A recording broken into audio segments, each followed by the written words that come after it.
বাংলাদেশের সংরক্ষণ বিরোধী আন্দোলনের জেরে ৩০০-রও বেশি ভারতীয় পড়ুয়া দেশে ফিরে আসতে বাধ্য হয়েছেন।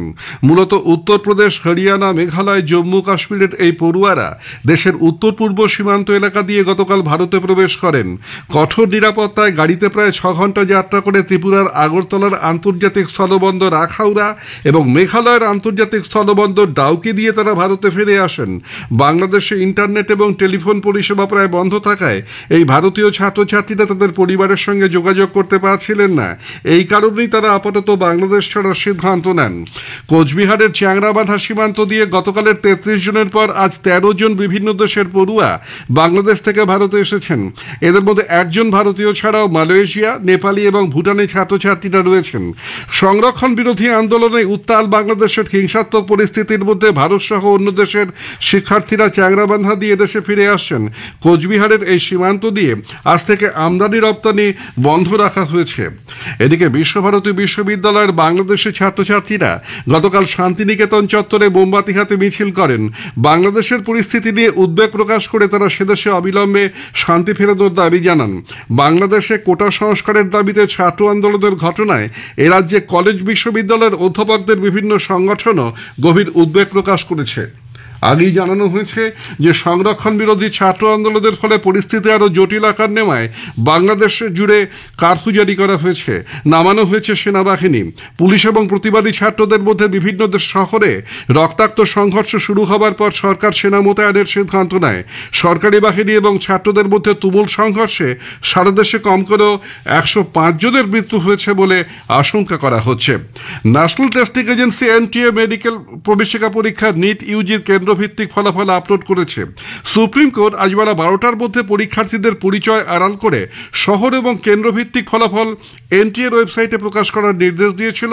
সেই নির্দেশ মতোই এনটিএ ফলাফল প্রকাশ করল।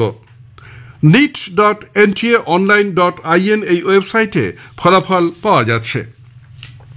তৃণমূল কংগ্রেস আগামীকাল শহীদদের পাশাপাশি গণতান্ত্রিক নির্বাচনে জয়ীদের শ্রদ্ধা জানাতে ২১শে জুলাই দিবস পালন করবে। তৃণমূল কংগ্রেস প্রধান মুখ্যমন্ত্রী মমতা ব্যানার্জি এক বার্তায় ৯৩ সালের ২১শে জুলাই নিহত ১৩ জন সহযোদ্ধার কথা স্মরণ করেছেন। এদিকে উত্তর দিনাজপুরের রায়গঞ্জের কর্ণজোড়ায় পূর্ত দপ্তরের এক সাব অ্যাসিস্ট্যান্ট ইঞ্জিনিয়ার সরকারি দপ্তর থেকে ২১শে জুলাই শহীদ সমাবেশের ফেস্টুন খুলে ফেলায় হুমকির মুখে পড়েছেন বলে আমাদের জেলা সংবাদদাতা জানিয়েছেন। সরকারি কর্মচারী ফেডারেশনের জেলা সভাপতির নেতৃত্বে বেশ কিছু কর্মচারী ওই ইঞ্জিনিয়ারকে হুমকি দিয়ে ক্ষমা চাইতে বাধ্য করেন বলে একটি ভিডিওতে দেখা গেছে। ওই ভিডিও ভাইরাল হবার পরেই বিভিন্ন মহল থেকে তার নিন্দা করা হচ্ছে।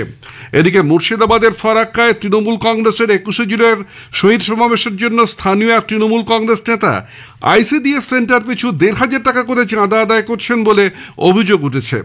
মহাশ্বেতা ঘোষ নামের ফারাক্কার আমতলা আইসিডিএস সেন্টারের এক কর্মী তা দিতে অস্বীকার করায় তাকে হুমকি দেওয়া হয় বলে তিনি অভিযোগ দায়ের করেছেন। রাজ্য সরকার প্রায় ৫,০০০ সরকারি ও সরকার পোষিত স্কুলে প্রধান শিক্ষক এবং শিক্ষিকার শূন্য পদে নিয়োগ প্রক্রিয়া শুরু করতে চলেছে। স্কুল শিক্ষা দপ্তর সূত্রে খবর, এজন্য প্রয়োজনীয় বিধি প্রস্তুত করে মুখ্যমন্ত্রীর চূড়ান্ত অনুমোদনের জন্য পাঠানো হয়েছে। বেলঘরিয়ার ব্যবসায়ের গাড়িতে গুলি চালানো সহ একাধিক অভিযোগের মামলায় সুবোধ সিংকে আজ ব্যারাকপুর আদালতে পেশ করা হয়েছে। কঠোর নিরাপত্তায় বন্দোবস্ত করা হয়েছে আদালত চত্বরে। উত্তর ২৪ পরগনার সোদপুর সহ একাধিক জায়গায় সোনার দোকানে ডাকাতি, বড়নগরে এক স্বর্ণ ঋণ প্রদানকারী সংস্থা এবং বিজেপি নেতা মনীষ শুক্লা খুনের ঘটনায় মামলা রয়েছে সুবোধ সিংয়ের বিরুদ্ধে। দক্ষিণ ২৪ পরগনার বিষ্ণুপুর থানার এক সিভিক ভলেন্টিয়ার এবং তার বাবাকে খুনের চেষ্টার অভিযোগে আজ সকালে এলাকায় উত্তেজনা ছড়ায়। আশঙ্কাজনক অবস্থায় সিভিক ভলেন্টিয়ার অরবিন্দ মাখাল এবং তার বাবা বিশ্বনাথ বাবুকে হাসপাতালে ভর্তি করা হয়েছে।